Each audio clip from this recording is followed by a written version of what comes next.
Hey, everybody, and welcome to My EdTech Life. This is episode 2, and today we are talking about teacher PD and how to train your teachers during social distancing. And today we've got 2 special guests here, some of my dearest friends in the EdTech world. These guys are amazing. They're a power couple, they're a tag team. They're, like they always say, what's the word? Co-pilots for life. That's what they do.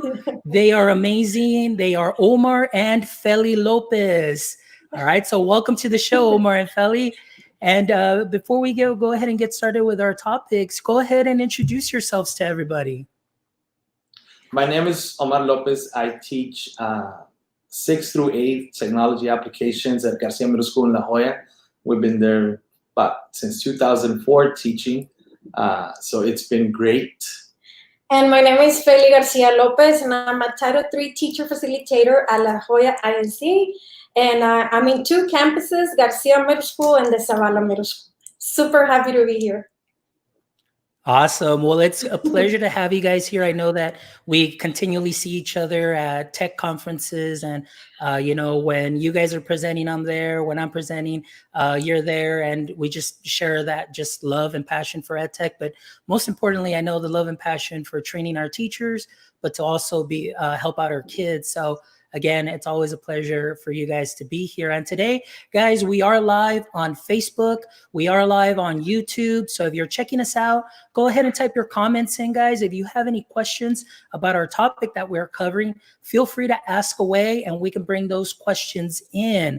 But again, like I said, today, we are talking about teacher PD and how to train our teachers during social distancing. And so we're going to break this down into about 3 topics here. And let's go ahead and get right into the meat of things here, guys. So we've got topic 1 here, teacher transition to remote learning. So what are some of the things that you have seen or that you think, how did teachers prepare for this? Omar and Fely, what has been your experience at your campuses where you work at?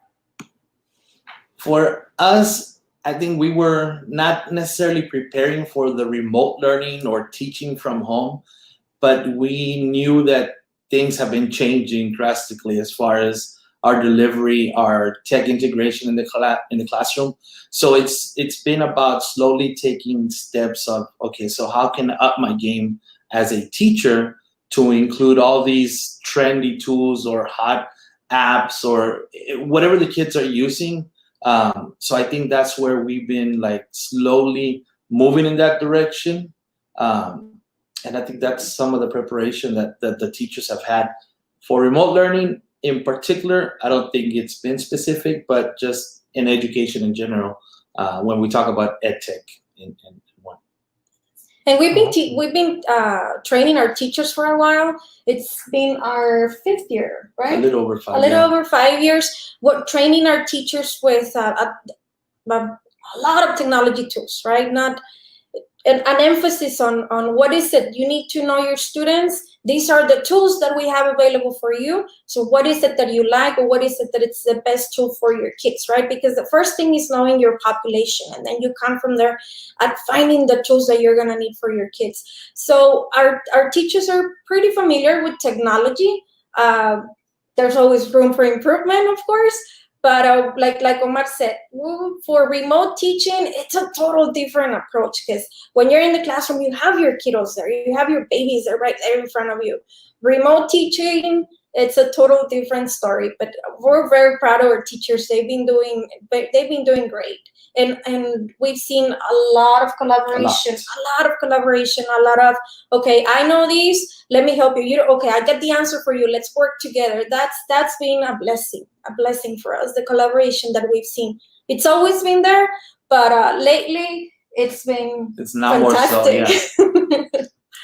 That's awesome. And yeah, exactly. That's exactly what I'm seeing too at, where I work. It's just that everything has been a collaboration. And, in fact, it was more, teachers couldn't really prepare for this. It was kind of like we're being more reactive, at some point, because it just came on us quick. But again, I'm so glad to hear, the stories that are happening out there, what we're seeing from our teachers, transitioning from something that's completely different from their comfort zone per se within the classroom to now, teaching remotely and trying to implement the same pedagogy from classroom to online learning. And it's been something bumpy, but, again, with proper training and the teachers just having an awesome attitude and embracing the tech, I think a lot of teachers have really risen to the occasion. And I thank all the administrators and all of the people that are in charge of tech, and the superintendents who have been doing a phenomenal job too as well. And I guess maybe a little segue here. We'll kind of take our first question here. And we've got a question here from Rene Corbet, or Dr. Rene Corbet. His question is, what are the biggest professional development needs teachers have right now? Is there anything that you've noticed or seen specifically, either through your experience personally, or that you've heard from other districts at all, guys? What we've seen a lot, and it's expected, is one, how to connect and send videos to the children. So how to create instructional videos. A lot of it's also been through Google Classroom. That they've been asking about Google Classroom, Google Meet. But I think the main thing is, okay, I still want to create content for my students. I want it to be very intentional and where they're still able to make a connection. So the tools that they're looking for is something that's authentic. And we've seen that quite a bit. I don't know if you have something different. Definitely the way, like, how can I record the screen of my device? Like, because teachers want to be there for their kids. So they're looking for ways of, okay, Feli, what can I do? I'm trying to teach this to specific group of kids, to all of my kids in Google Classroom, but teachers are still trying to differentiate, right, the way we do it in the classroom. So they're looking for tools of how to create certain tutorial videos for a certain population of kids, but at the same time taking care of all of the kids that we're teaching. So it's mainly that, like, ways to create interactive lessons and go ahead. Yes, connections. So they still want to connect, like Feli said, the interactive lessons. And I think the most popular ones, well, Google Classroom's been a good one. Seesaw, it's been like the hottest item. It's like a new pair of Jordans, I guess you want to say that. Seesaw. And of course, Flipgrid. We've created grids, tutorials. We've had like several videos that we put out already, part of what we're doing with our district, on just like what's the best way that we can use all these features in Flipgrid. For instance, it's not just let's record a video, talk back and forth, but you got the discovery library and a bunch of other features that we could go into hours just talking about that.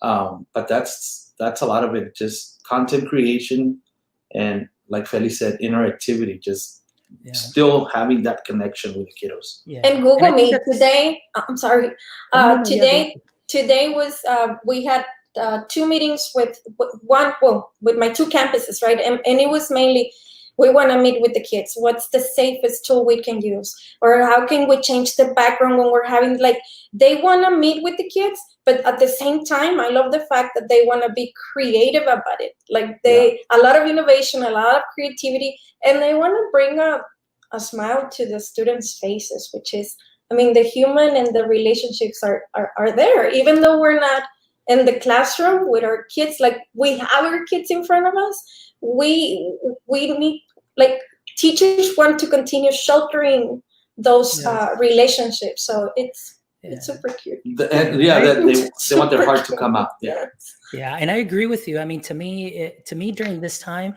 it's Maslow's first before Bloom's. I mean, Maslow's hierarchy of needs. I mean, right now, these kids are isolated. They miss your smile.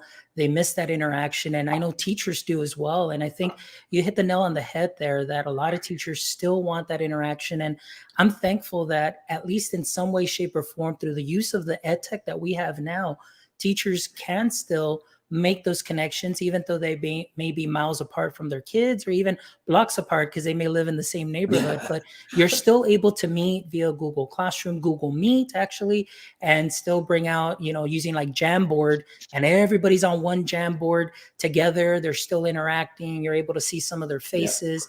And I think that really goes a long way, and especially during this time. And, I've always said that, like at the beginning, Maslow's before Bloom's, and but we'll see where that goes. So let's go ahead and continue on here to the next question. So with the same topic, what have been some of the modifications, at least to, let's say, the year-long curriculum that you've seen that normally takes place for you guys in the classroom or outside the classroom?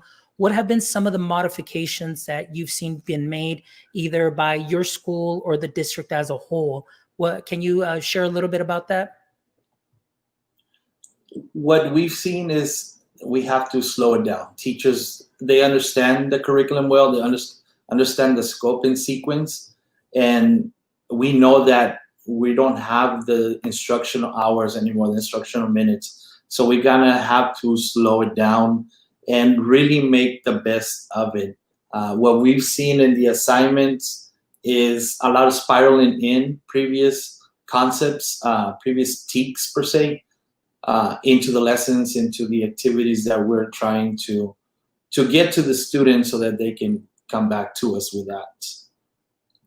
Do you have anything on that? And well, basically what I've seen with teachers, it's, to me, because I teach teachers, I teach students, but I teach teachers as well. And it's been more on, you got this. I've been more coaching, like a football coach. Like, yes, we got this. I'm here with you. It's okay. Everything is gonna be okay. We miss our kids, but we got this. We're together in this, and we're gonna work together as a team. So I've noticed, like, even from my perspective, when we have a lot of long agendas during our meetings, and everything has been like more summarized, right? Okay, yeah. This week we are going to approach this together, and we are going to work on this together. And it's great. It's been more united. Yeah. More united. And yeah. And I think now we're like, teachers are like, okay, this is really essential. And I don't want to use that word because somehow the essentialness but it's the essence. We're taking the essence of the student expectation. Okay, they really, really have to know this, or these are really important. And we see teachers thinking, how can I make sure that the students don't regress and they're still getting ready for next year?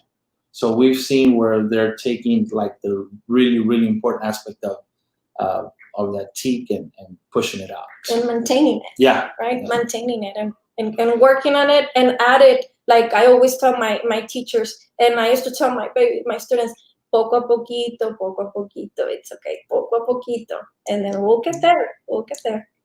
Awesome. Well, that's good. Now, let's talk a little bit about some of the barriers that maybe a lot of school districts have seen, and at least from a lot of the groups that I'm part of and the conversations that are had, is how have teachers or school districts, or particularly in your school district, how have you addressed the issue of the digital divide? Knowing that we live in this area, this demographic area with different levels of socioeconomic, demographics everywhere, but not everybody may have internet. And just a little, addition to that story, I was talking to a group that I meet with on Tuesdays and Sundays, and, they're from the UK, and they were just in shock when I told them that not everybody has internet in the US. They were in shock because they thought that the US is set. They have it made, they're good to go. And I was like, no, that's not the reality that we see. So we've had to be very creative with what we do. And because we want to reach out to all our students, because we know that not everybody may have that advantage. What are some of the things, through your experience, what your teachers have done, what your district has done, or maybe other districts nearby have done that you've seen? Well, we're very, very blessed that our tech director, Miss Clem Garza, she's an amazing lady, and she's all for the kids. So she worked her magic like that. The way she always does things. And she equipped Right now, 20 buses. 20, right? 20 buses with Wi-Fi. So we have these buses going to specific areas of our colonias, and we have these buses with internet access, like an access point for our kids to access the net. So you want to talk about the high schools? What the high schools are doing? The high schools did distribute tablets and laptops because there were some programs that they needed actual laptops instead of just tablets. So they were devices. They had certain days where students went to pick up devices. I know our campus, some teachers called us and then we said, oh, well, there's Chromebooks in the library. Our principal just went out and started, checking out to certain students that really needed. We've had some where the parent only has one phone and they have 3 or 4 children and they have that one phone where everybody needs to use it as a hotspot so they can connect. So I know our principal did go and kind of checked out laptops or Chromebooks to students that really needed it. Coming back to the buses, Ms. Garza put, those buses out there, and then they would go and take different spots in the neighborhoods. And I know they're getting quite a few more to send them out there. And it's about, like you mentioned, closing that divide because not all of our kids have them. And sometimes, they really want to, but they don't have the means. So it's been a collaborative effort, I guess, also from teachers understanding the situation at home through communication and just kind of work whatever's best for the child at this point.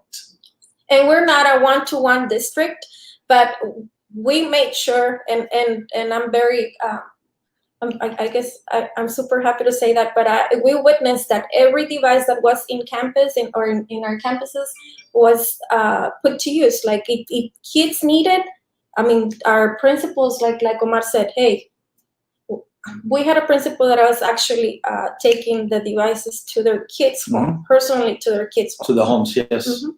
So we've had that. And I think, it speaks very highly of the leaders that we have. Excellent. Well, that's great. A lot of, I know some of the districts that I've talked to up north too, they're getting those hot spots. They're just finding creative ways to be able to give students access. I know at some schools, they'll have access points where the parents can kind of drive up and then the students can download what they need to download to work offline and things of that sort. So this has been, I think, one of the things that we talked about probably a week before, that because of the necessity and sometimes we don't have things, we get very creative with the little that we have, and we can really make a difference and just really, be able to offer the help to our students that they need, as opposed to maybe other districts that can be one-to-one and can have all internet access. But I think it's just the coming together, the ideas, the being creative, like you mentioned, and just having that heart to reach out to the students, because we all want what's best for our kids. And I think it just really shows with districts across the nation and even across the world. From the stories that I've heard from them, it hasn't been easy, but they adapt and overcome, and they make sure that they do right by their kids. So that's really awesome there.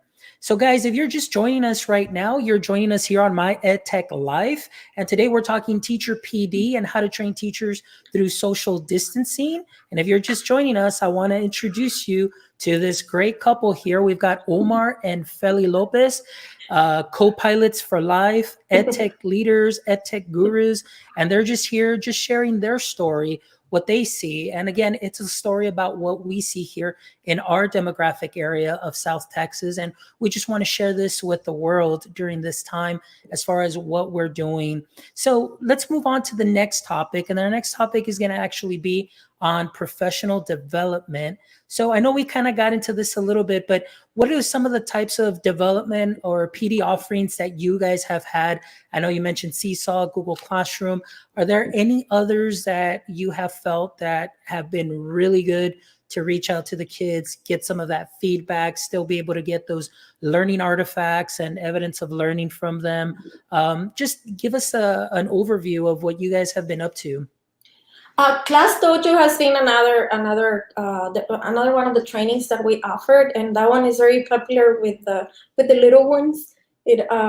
Because of it works with everybody. I've used it from pre-K all the way to high school. Yeah. I love Class Dojo, but that's another tool that has been very successful with our district. Screencastify, that's another one that our teachers were asked for. And it was mainly, again, because of I want to record the screen of my computer so I can show the kids what to do, right? That feeling of I want to be there for them. What else? Flipgrid, definitely. Google Classroom, oh my God. CISA. I guess a lot of it's been, like we mentioned earlier, creation. So teachers want to create something and authentic work, and they want to see that creativity side within the lesson.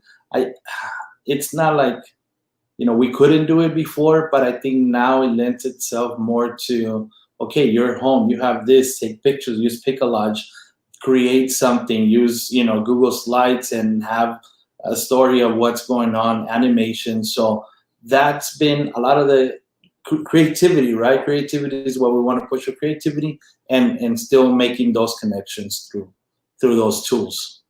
I think you hit a great word there. And as a teacher, I've always been a big proponent or a big fan. When I was in the classroom, I want my students to be creators, not just consumers. So I would do a lot of project-based learning. I would just kind of give them a brief on what the lesson was, and then just say, okay, you've got this option. You can either create a slide and present it, or you can go ahead and do a podcast or a recording of it, and just giving them that choice. Because I think now we have to get creative as teachers. Like, how am I going to collect this learning artifact, and how can I engage my students at home as well? Because I know it's very difficult when you've got, depending on your household, you've got multiple users, one device. Maybe you can't meet all at the same time. You have odd hours. The parents need the device too as well, brother and sister, and so on and so forth.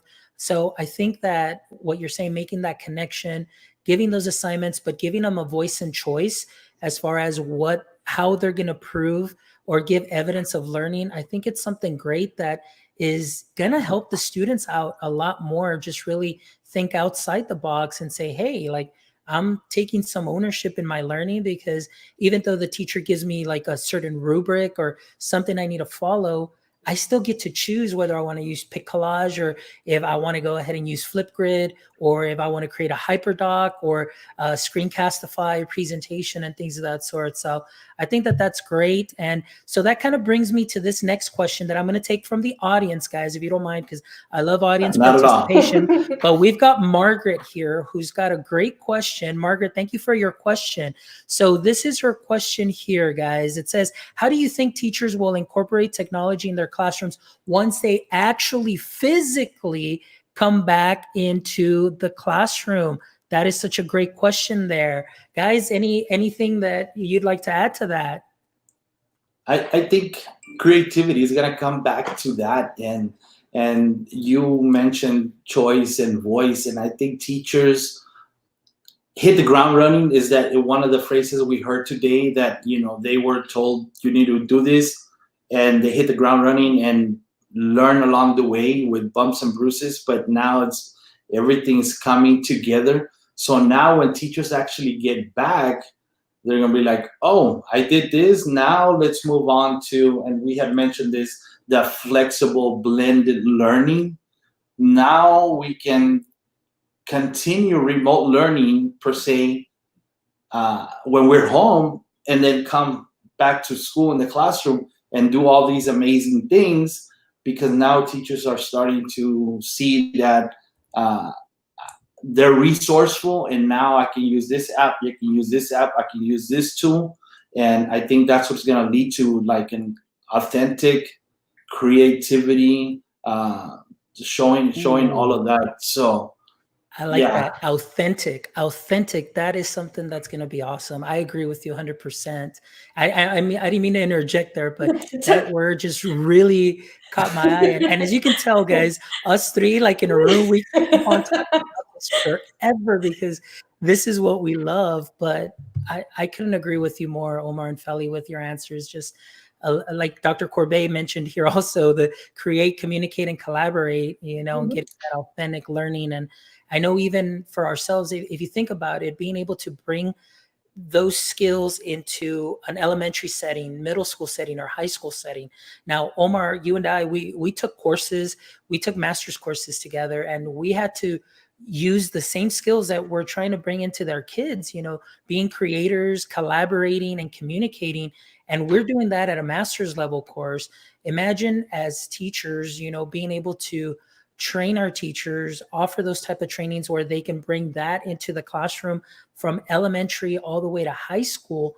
Man, those students, once they get into college or university or, a community college, wherever it is that they end up, I think just having that skill set is going to prepare them for so much. So, and when you're giving them that opportunity to take ownership too, that I think is very important. So yeah, I just wanted to kind of chime in on that, guys. And if I may add to this question, I think that when we come back, the sky is gonna be the limit. Teachers have always been superheroes, right? But now they have acquired a new superpower, which is technology, right? Because of the situation, a lot of teachers have been like forced.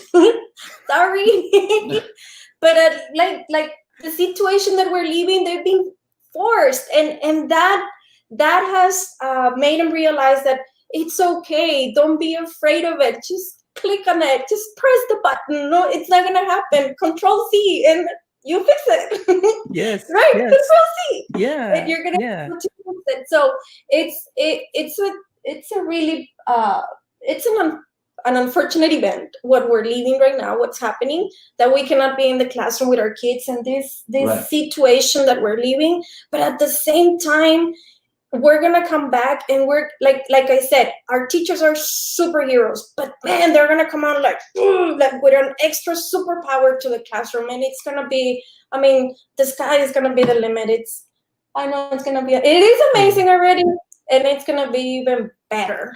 Yeah, and I agree with you on that. Like you were saying, I'm sorry, Omar.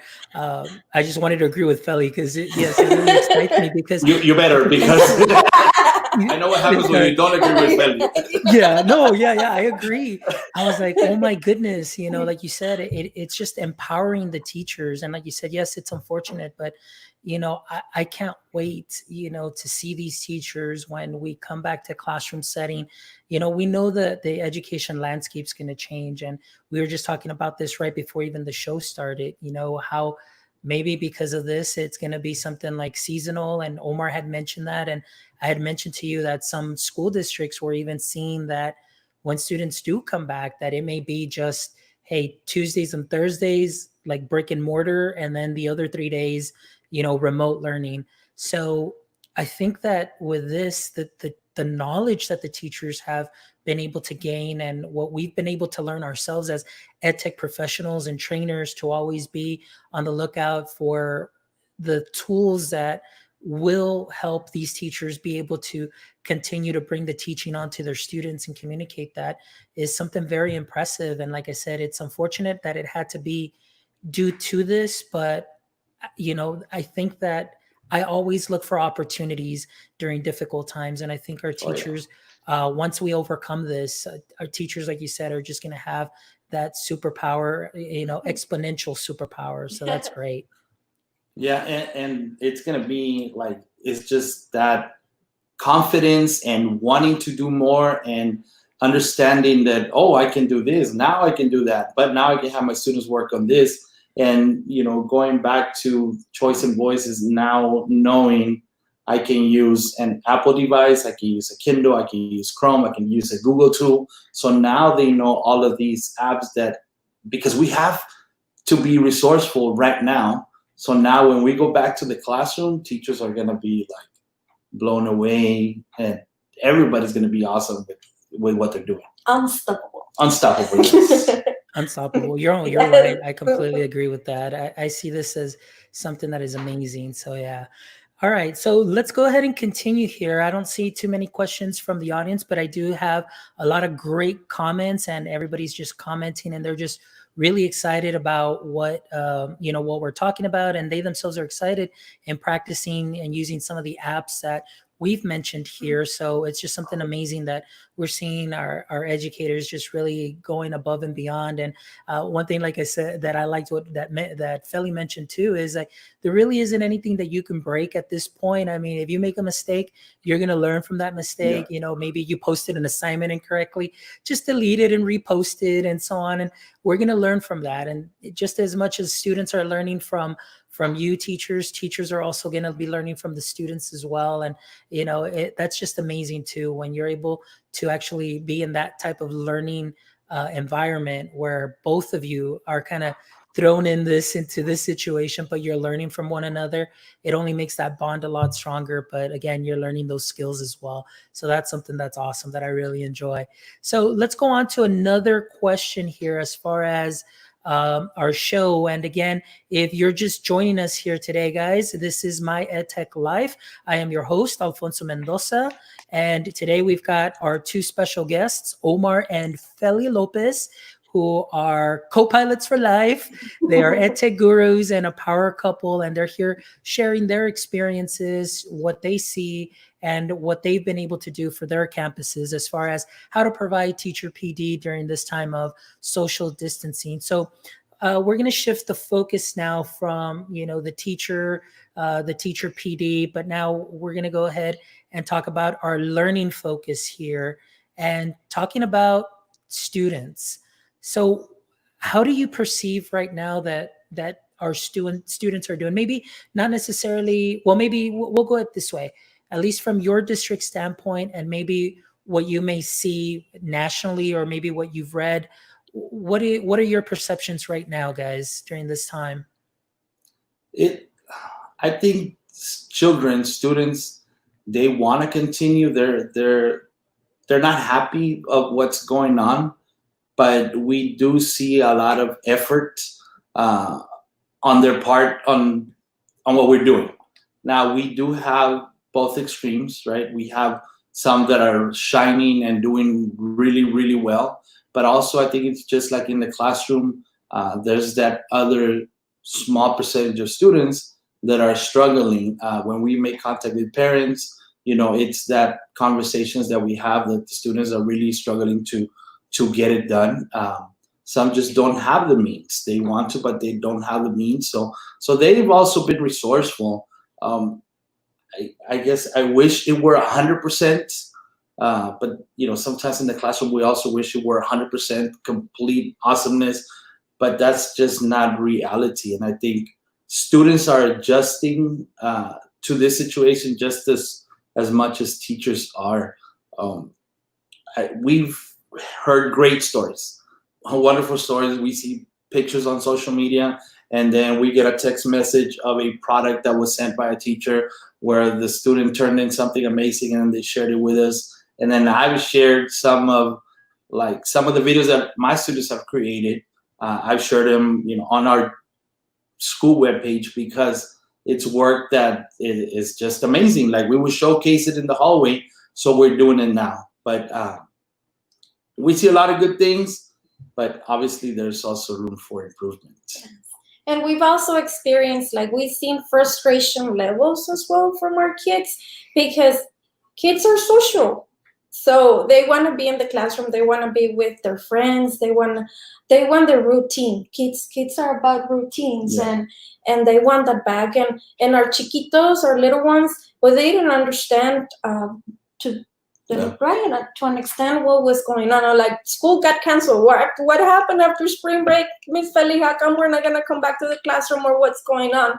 So frustration levels from the kids. It's and we've been telling our teachers, yes, we teach what we need to teach, right? Our TEKs, but we also need to talk about our kids of the mindset and explain the situation, because social emotional, exactly, because we also need to take care of that. It is very, very important to take care of that, or like the way they feel is that's our main priority. And that one goes to, like, I have a flip grid just for check-ins. So, we just go in there and, like, we were mowing the lawn, and hey guys, this is what I was doing on Sunday. We were mowing the lawn, and just send them a little, a 30-second clip of us, yes, mowing the lawn. But, just so that they can see that, okay, life, this continue. And it's just to check in, and just so that, if they have questions, that we can relay the question, or we can help them answer. And it's still being about that, still keeping that connection. But Omar, so you don't send them pictures of your baby back ribs that you cook? Oh no, those are just for those are just that video right there. Okay, so I guess piggybacking off of this, because I saw a comment here from Ari Howard. Ari, thank you for joining us here on the show. It's true what she said, that even during this time, our parents are learning also. So in a way, some of us that want to reach out to our parents or have tried to reach out to them to show them like digital literacy and things of that sort. Well, I think a lot of parents are learning how to navigate and using, the Google tools, Google Docs, Google Slides, and things of that sort. So parents are learning as well. So I kind of want to switch that or kind of get into that question. What is your perception right now as far as how parents may be doing also during this time? We've seen a lot of positives. We've seen also a lot of where, like, that frustration where they're struggling because they might have 2 or 3 children that are school age, and then you have, the little ones, and then you have maybe somebody in high school who's got constant meetings. I know our boys have meetings every day, sometimes twice a day. Once in high school, once in 8th grade, and they're constantly meeting. Luckily, we're fortunate to have devices that they can use, but at a household where there's that one device and it serves as a hotspot. And I spoke to one of the parent, and she's like, it's because I'm working on she's going to school as well, so she needs the data for her work or her classes, and then she's got the little ones that also need it. So parents are they've reached a frustration level, which is understandable, but also like you said, they've understood, what they need to do to help out. And we've also created materials for our parents, because one of the 2 guides that we created was Flipgrid para padres de familia, y también cómo utilizar el Google Classroom en el salón de clases para los padres de familia. So because we also saw this from a perspective, right? It's not that parents don't want help. It's just that they don't know how to help. It's a total different scenario. So, and a lot of our parents are Spanish speakers, ¿verdad? Yes. So we said, okay, how can we help? Let's translate everything for our parents. So we created right away. We created two guides for our parents and uploaded them to our. I mean, social media has been the best thing ever. Any social media. I mean, any social media we have available. Orale, ahí va. So it's been great, and from a parent perspective, we have lived it here with our boys. Our oldest one is a senior, so he's devastated because of everything that entitles being a senior, right? That got canceled. And then so he has a different perspective of things, of what's happening in school. And we have our baby who's an 8th grader, and he's like, well, I think school should be like this. I think we should go to school 3 days and stay 2 days out of the week, and we can do this. Teachers got it. Teachers got this. So from a parent perspective, again, it has to do a lot of with the student or with the kid's personality. But yes, definitely, parents want to help. I guess us as districts, we need to provide the tools for the parents to to help us. And if they need it in English, Spanish, or any, because mainly here for us it's Spanish, right? But other areas, in any language that they needs to be provided for them, because the resources need to be available. It's a team effort. It's we're the best team. The parent, the teacher, and the student, and that's gonna be like the key, working hand, like, because for the parent and for the teacher, the main purpose is the student success. So we have the kid, both of us have the kid in mind, right? We're working towards the same goal, which is the student being successful. So the best thing to do here is to be best friends and to be a very strong team. And providing that support, I think if parents feel and they understand that, they have all the support from teachers, administrators, the school district, the whole community, and it takes a village, right, to raise a child. So if they know that we can support them, we share our phone number with them. We say call, text, whatever we can do to answer questions. I know we made it a point to say, even if it's not about my class, if you have a question about math, reading, then I can help, or we can get the teacher to call you back. And that's worked for us. As long as we provide that support, I think it's gotten a little better. It's been a whole learning experience, growing pains, right? We're understanding something totally new, but I think that's where we're at right now. Yeah. And I think, like you said, it's new to everybody. It's a lot of firsts for everybody, everybody from the top down, from state officials to teachers to parents, everybody straight across. It's been a lot of firsts. And here, obviously, since we're in education, we really, are trying to do our best to leverage what we have to, again, like you said, be able to provide for our students and meet the needs of our parents too as well, and in everything. And I just really love that passion that you guys share, because it's similar to myself. Just I'm real passionate about what I do, and being very intentional in helping our parents and being that servant leader. And I think that a good example of that is just you guys right now too. The way that you're speaking is just a great example of a servant leader. And just to kind of segue a little bit before we start closing up the show, I think at least for us here in the EdTech field, and being the trainers and instructional technologists and things of that sort, I think one important component that we need to always keep in mind for our teachers and parents is customer service.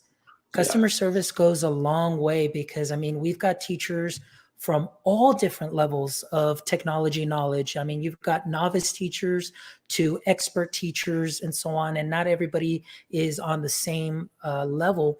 But the fact of the matter is that we as leaders need to just understand that and always be helpful, because we really want our students to succeed. And in order for them to succeed, we got to help our teachers who may be struggling and encourage them, give them that little personal touch, give them like, hey, you've got this, just like Fely was talking about, like, hey, you got this, you can do this, no worries, and encouraging, because they really do have it, but sometimes they just may feel a little reluctant. They don't want to make mistakes, but I'm one of those that I may see the same question being asked 20 times and I can answer it 20 times over, but I always have a nice response. I always try my best to just make those teachers just feel special, because they really are. I think we can say that we work for some of the best districts, and we work with some of the best teachers that we have. But if I can share one piece of advice with all the EdTech leaders, is customer service. Your teachers are your assets. They're your biggest assets, and you really want to take care of them. You want to encourage them. You want to check in on them, see how they're doing, shoot them an email, follow up with them, because they need that encouragement too, because they're in there in the trenches. They're in the front lines, and so it's something that's very important there. How about you guys? Any advice that you would give, other tech leaders in other districts here locally, nationally, globally? What has worked for you? What are some of the things that you do to just really, make that impact on a teacher? What do you think? I think we're very we're in the classroom. So when we speak from experience, right? This is what's worked for me. I'm not basing this training because I saw a webinar or I read about it. It's more of like, hey, this is the way I've done it with my kiddos. I'm from La Jolla. I grew up a mile from where I teach. I know these kids, or initially I came from Mexico too, right? So having that background and having that same understanding of how our children work and how they think sometimes. And so when we deliver that training, that skill, that activity, it's because it's worked for me. So, and we always make it very clear. It's not, it might sound hypothetically, some situations are awesome, but reality, this is the students that we have, and this is what's worked. This is the way I did it. And, and sharing that and knowing that, that we are real more than anything, right? I think it's that going back to being authentic and not showing something just to show it. It's more of like, how can I help you? It's worked for me. If you have any questions, give us a call. And making teachers feel that we're providing a service. So, and we're providing this service with love and passion, and right. And I get too excited about it, and that excitement is contagious. Like, you see, we always tell our teachers, work together in this. We got this. We got this. We got this. We're together in this. So being able to be to make that there's for not only for students, but I've seen it also now. This is my first year teaching teachers. But I've seen it also. I always experience it with the kids. There's a filter, right?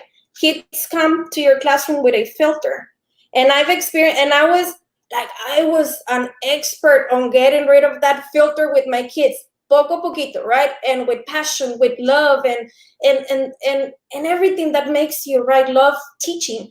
So I was able to get rid of that filter with my kids. Well, this year I experienced the same filter, but from teachers, right? And that filter, it's thicker with teachers.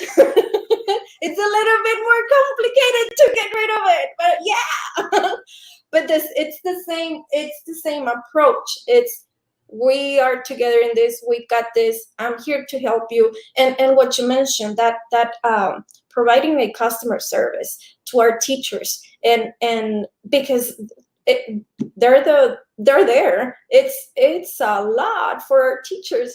It's a lot. It's just like, wow. It's just a lot of responsibilities for our teachers. They're superheroes. That's the best way to portray them, right? Yeah. To describe them. They're superheroes because they love these kids. They teach these kids. Their moms, their dads, their nurses. They have so many titles. Oh my God, it's beautiful. But it all comes from the love of teaching, the love of this. And it's the same thing I see now. And sometimes I tell my teachers, okay, boys and girls. And I'm like, oh, I'm not teaching boys and girls, but you're my babies. I tell my teachers, you're still my babies. So, and that I was able to, like, the filter disappeared. Yoo-hoo! So, but it's again, it's that customer service, that speaking from the heart. Speaking from the heart, yes. That it's gonna open doors everywhere you go. It's just it's love. It's just awesome. It's the key to everything. And the same thing with parents. Customer service with parents, it works the same, because at the end of the day, we're all humans, and it's the key for life is just love. Yep, I agree with you. I agree with you 100%. So we're going to go ahead and go into final comments. And again, if you're just joining us a little bit late, it's okay. Don't worry. This video will be there on my YouTube channel, and you can go ahead and do a replay.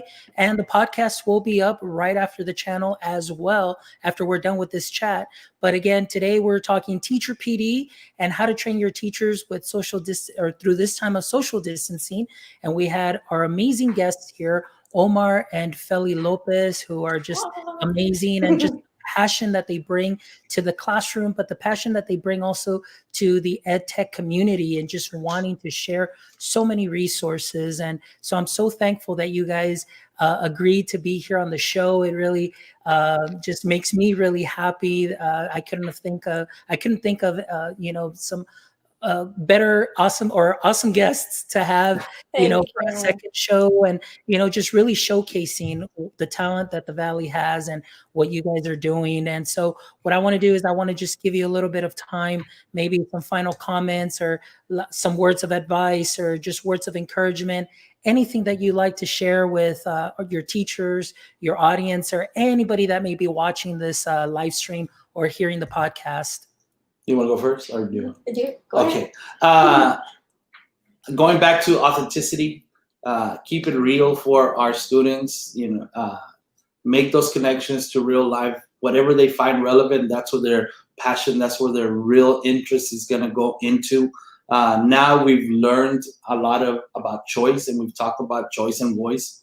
We cannot be strictly on one device, but give them that option to use a different device, a different app to come to the same conclusion. Again, it's their product. I think if we give them that option and that liberty to create and express their learning in their own way, of course, within parameters, you'll get a lot more better products, from your students. So, look into what kind of training, professional development you can get, we can provide, so that we can allow our students to be authentic creators. Definitely. And everything that he said, all of that, we're going to season it with love, passion, and stay humble. Awesome. Well, thank you guys. I really appreciate it. It's been amazing. And I know that we can go chatting on for hours and hours and hours, and maybe we'll do a coffee edu virtual chat, and we can get the rest of the group in here and the gang, and that'll be great. So we can go ahead and chat. And so guys, also, I just wanted to let you know that next week on Thursday, they will be sharing this show with Mr. Rick Diaz on a segment called Con Mi Gente. So we will be showing up on Channel 5 on that segment, and I'll go ahead and post, times for that, and that'll be a Thursday Con Mi Gente segment on my EdTech Life. I was like, I still can't believe it. I'm blown away.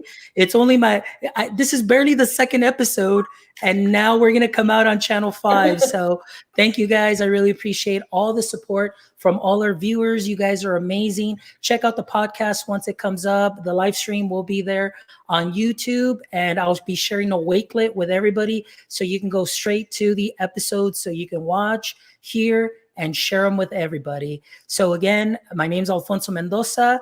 This has been Omar and Fely Lopez. And let me go ahead and just show you here. You can follow us on Twitter. You can follow me at TechTeacher1381. You can follow Omar and Fely, and I'll let you give your handles. Go ahead. You can follow me at Fely Technology. And Omar at Omar Lopez 0207. Perfect. All right, guys. Well, it's been a pleasure. Thank you guys so much from the bottom of my heart. And thank you for just being so full of energy and just sharing that love and that passion, because I definitely feed off of it. And it's just, you just really filled my heart that I just feel like I can take on the world right now. And I just want to make a bunch of videos for my teachers and just continue to move forward and helping them out as best as I can. So thank you guys. Continue what you guys are doing. And for all of you guys listening, stay techie, my friends. Till next time, we will see you on My EdTech Live. We've got a great list of shows coming up. We've got people from the UK that'll be coming up, and we've got a special treat for our AR, VR, and EDU lovers. So make sure you tune in for that show as well. And again, thank you very much, and we're signing off.